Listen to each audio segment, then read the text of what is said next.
18 Desember 2024, Desa Devpura, Rajasthan, India. Seorang wanita berusia 70 tahun sedang mengambil air dari sumur. Tiba-tiba, seekor macan tutul menyerangnya. Dia tewas di tempat.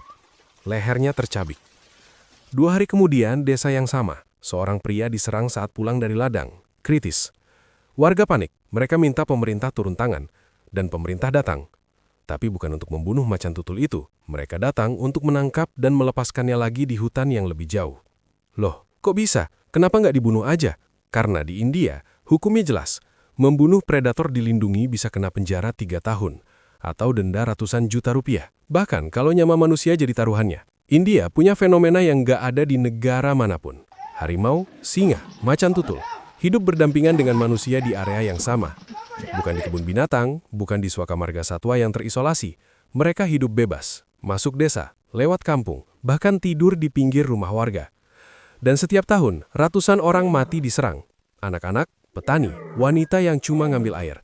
Tapi predator ini nggak boleh dibunuh, dilindungi penuh oleh hukum dan budaya. Warga harus hidup was-was, setiap hari, setiap malam. Kenapa pemerintah India memilih seperti ini? Kenapa nyawa manusia seolah nomor 2?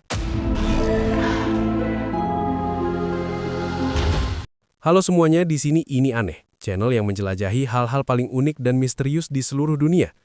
Episode kali ini beda. Ini bukan soal misteri masa lalu. Ini soal realitas yang terjadi sekarang, di India, di tahun 2024 dan 2025. Dan trust me, ini salah satu fenomena paling ekstrem yang pernah gue riset. Semua yang gue sampaikan di video ini based on data resmi, laporan pemerintah India, berita terkini, statistik kematian. Ini bukan cerita horor fiksi, ini kenyataan hidup jutaan orang di India. Oke, langsung aja kita mulai. Tahun 2024, India mencatat 89 kematian akibat serangan harimau. Belum ditambah macan tutul dan singa, 89 orang. Dalam 1 tahun.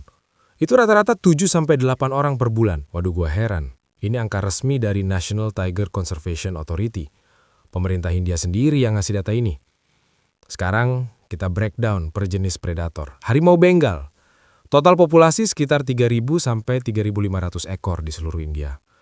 Habitatnya tersebar di Sundarbans, Madhya Pradesh, Maharashtra, Karnataka, Uttarakhand. Mereka hidup di hutan, tapi hutan-hutan ini nggak terisolasi.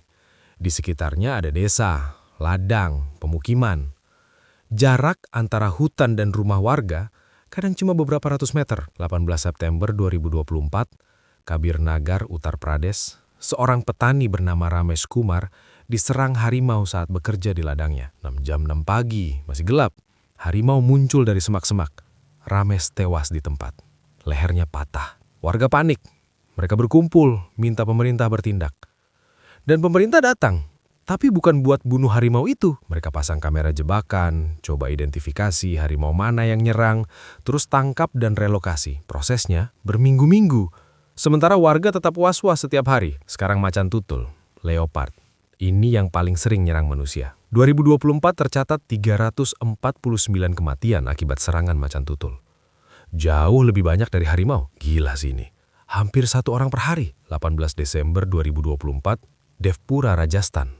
Ini yang gue sebut di awal tadi. Dela Devi, 70 tahun, lagi ngambil air dari sumur desa. Jam 5 sore, seekor macan tutul tiba-tiba nyerang dari belakang. Digit lehernya, seret ke semak-semak. Warga dengar teriakan. Mereka datang, tapi udah terlambat. 2 hari kemudian, 20 Desember, desa yang sama, Balram, 45 tahun, diserang saat pulang dari ladang. Dia selamat, tapi luka parah di kepala dan punggung. Kenapa macan tutul lebih sering nyerang? Karena mereka lebih adaptif. Macan tutul bisa hidup lebih dekat dengan manusia. Mereka masuk desa, masuk kota kecil, bahkan kadang masuk rumah. Dan mereka nokturnal, aktif malam hari. Pas orang lagi nggak waspada. Sekarang singa, Asiatic lion. Cuma ada di satu tempat, Gir Forest, Gujarat. Total populasi sekitar 700-an ekor, semua di wilayah Gujarat. Berbeda dengan harimau dan macan tutul yang sembunyi-sembunyi, singa ini lebih santai. Mereka tidur di pinggir jalan, di pinggir rumah warga, di bawah pohon dekat pemukiman. Warga udah biasa lihat singa, tapi tetap was-was. 2024 tercatat 4 kematian akibat serangan singa di area Gir. Berbeda dengan harimau dan macan tutul, tapi tetap ada korban. November 2024, seorang pengembala diserang saat menjaga ternaknya malam hari. Singa datang untuk buru kambing, tapi pengembala coba mengusir. Singa balik nyerang. Dia tewas. Keluarganya dapat kompensasi dari pemerintah, Rp500.000, sekitar 90 juta rupiah. Tapi nyawa nggak bisa dibeli kan? Sekarang bayangin, lu tinggal di desa, rumah lu di pinggir hutan. Setiap malam, lu dengar auman harimau atau macan tutul lewat di depan rumah. Lu nggak bisa tidur nyenyak, pintu harus dikunci rapat, anak-anak nggak boleh main di luar setelah maghrib. Gimana rasanya? Di desa-desa sekitar Sundarbans West Bengal, warga punya aturan nggak tertulis. Jangan keluar rumah setelah jam 6 sore. Jangan ke hutan sendirian, jangan ngambil kayu bakar sendirian. Kalau harus ke ladang pagi-pagi, pergi bergerombol, bawa tongkat, bawa peluit, dan tetap was-was. Di Gir Forest, Gujarat, warga udah terbiasa lihat singa. Singa kadang tidur di pinggir rumah, di bawah pohon, di tengah jalan desa. Warga lewat, mereka jalan pelan-pelan. Nggak berisik, nggak tatap mata singa. Kalau singa lagi tidur, warga nunggu sampai singa bangun dan pergi sendiri. Nah ini yang bikin kaget. Mereka nggak usir singa itu, mereka yang ngalah. Ada satu cerita dari warga desa Safarkundla, dekat Gir Forest. Seorang petani bernama Kesaf bilang, dia pernah bangun tengah malam, dengar suara di luar. Dia intip dari jendela. Ada singa jantan dewasa tidur di halaman rumahnya. Apa yang dia lakukan? Dia balik tidur. Nunggu pagi, singa pergi sendiri. Dia nggak berani keluar, nggak berani bikin suara. Takut singa terbangun dan marah. Di Uttarakhand, area yang sering diserang macan tutul, warga punya sistem peringatan. Kalau ada yang lihat macan tutul di desa, mereka bunyikan bel kuil atau teriak keras. Semua warga langsung masuk rumah, kunci pintu, matiin lampu luar.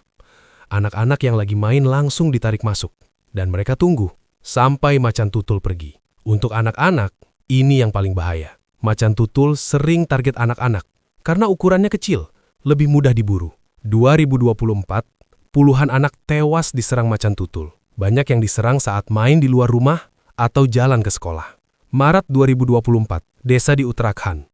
Seorang anak perempuan, 8 tahun, diserang macan tutul saat main di halaman rumahnya. Jam 4 sore, masih terang. Ibunya di dalam rumah lagi masak. Tiba-tiba ibunya dengar teriakan. Dia lari keluar, lihat macan tutul lagi seret anaknya ke semak-semak. Ibunya teriak minta tolong. Warga datang, macan tutul kabur. Tapi anaknya udah tewas. Setelah kejadian itu, warga protes ke pemerintah lokal. Mereka minta macan tutul di area itu ditangkap atau dibunuh. Pemerintah datang, pasang jebakan. Setelah seminggu, macan tutul tertangkap. Terus diapain? Dibawa ke hutan lain, dilepas lagi. Warga marah, tapi nggak bisa berbuat apa-apa. Sekarang kita bahas hukumnya. Kenapa predator ini nggak boleh dibunuh?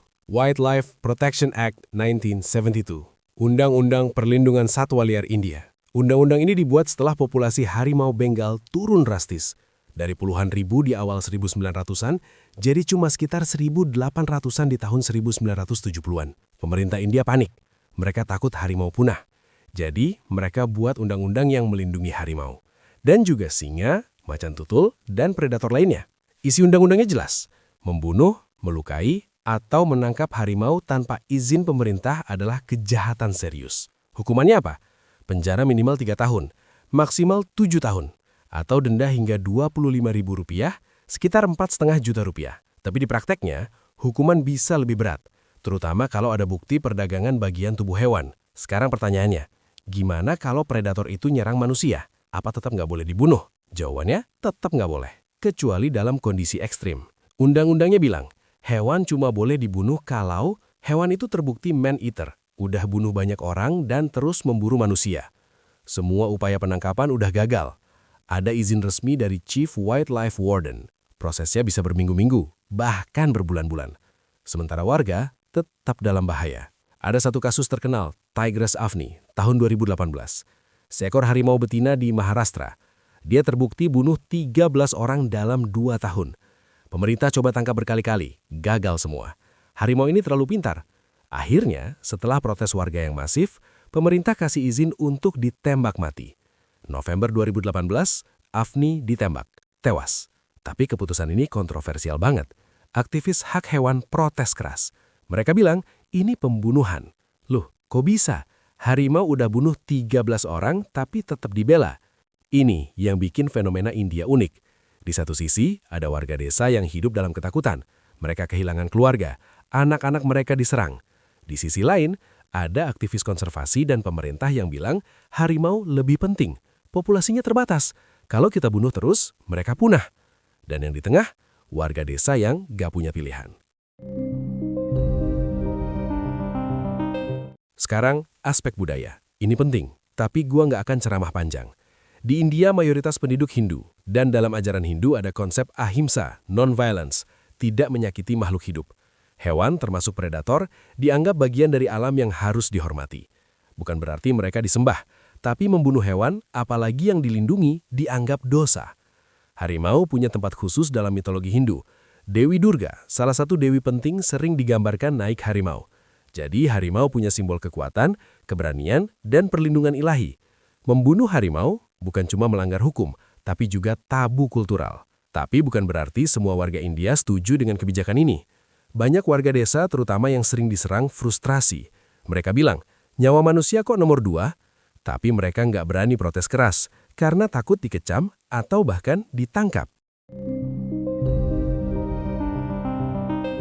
Sekarang kita masuk ke dilema paling berat. Pemerintah India punya 2 kepentingan yang bertentangan. 1. Melindungi warga. 2. Melestarikan satwa langka. Dan dalam banyak kasus, mereka pilih yang kedua. Solusi utama pemerintah adalah relokasi. Bukan relokasi hewan, tapi relokasi manusia. Gila sih ini. Warga yang diminta pindah, bukan predatornya. Di area Gir Forest, pemerintah Gujarat punya program relokasi warga. Desa-desa yang terlalu dekat dengan habitat singa ditawarkan kompensasi untuk pindah. Warga yang setuju pindah dikasih rumah baru dan uang kompensasi. Tapi banyak yang nolak, karena tanah mereka warisan turun-temurun. Mereka nggak mau ninggalin rumah leluhur. Untuk korban serangan, pemerintah kasih kompensasi. Kalau ada yang tewas diserang harimau, singa atau macan tutul, keluarganya dapat Rp500.000, sekitar Rp90 juta. Kalau luka parah, dapat Rp250.000, sekitar Rp45 juta. Ternak yang dimakan predator juga dikompensasi. Tapi banyak warga bilang kompensasi nggak cukup. Uang nggak bisa kembalikan nyawa, nggak bisa ilangin trauma. Anak yang kehilangan ayah, ibu yang kehilangan anak, mereka mau apa dengan uang? Aktivis konservasi punya argumen berbeda. Mereka bilang kalau kita bunuh predator setiap kali ada serangan, populasi mereka akan punah dalam hitungan tahun. Harimau Bengal cuma ada 3 ribuan, singa Asia cuma 700-an. Ini angka yang sangat kecil. Kalau mereka punah, ekosistem hancur, dan nggak bisa dikembalikan. Jadi siapa yang benar? Gua nggak akan jawab, karena ini dilema yang nggak ada solusi sempurna. Yang jelas, warga desa adalah yang paling menderita. Mereka yang bayar harga paling mahal. Sekarang, awal 2025. Situasinya gimana? Populasi harimau terus naik. Data terbaru bilang udah mencapai 3.500-an. Ini rekor tertinggi dalam 50 tahun terakhir. Dari sisi konservasi, ini sukses besar. India berhasil menyelamatkan harimau dari kepunahan. Tapi, dari sisi warga, makin banyak harimau, makin banyak konflik. 2025, serangan terus terjadi. Data terbaru bilang, Januari saja udah ada beberapa korban tewas. Pemerintah terus jalankan program relokasi. Tangkap dan pindahkan predator yang nyerang. Tapi, prosesnya lambat dan nggak selalu berhasil. Ada usaha lain yang dilakukan pemerintah. Pasang pagar listrik di beberapa area, bangun menara pengawas, latih warga cara mengusir predator tanpa membunuh. Tapi tetap aja, predator pintar. Mereka cari celah. Yang pasti, fenomena ini nggak akan hilang dalam waktu dekat. Populasi manusia terus bertambah. Lahan hutan terus menyempit. Konflik manusia satwa akan terus terjadi. Dan India harus terus cari keseimbangan antara melindungi satwa dan melindungi warganya. Oke. Jadi itu dia fenomena India, ketika manusia harus hidup berdampingan dengan predator. Ratusan orang tewas setiap tahun, ribuan hidup dalam ketakutan. Tapi predator tetap dilindungi penuh oleh hukum. Ini bukan soal siapa yang benar atau salah. Ini soal dilema yang sangat kompleks. Kalau kalian suka konten kayak gini, fenomena unik dunia, investigasi mendalam, fakta yang jarang dibahas, jangan lupa subscribe dan nyalain notifikasi. Dan kalau kalian punya info tentang fenomena serupa di negara lain, tulis di kolom komentar. Terima kasih udah nonton sampai habis. Ini Aneh. Menjelajah keunikan dunia, mengungkap hal mustahil. Sampai jumpa di video berikutnya.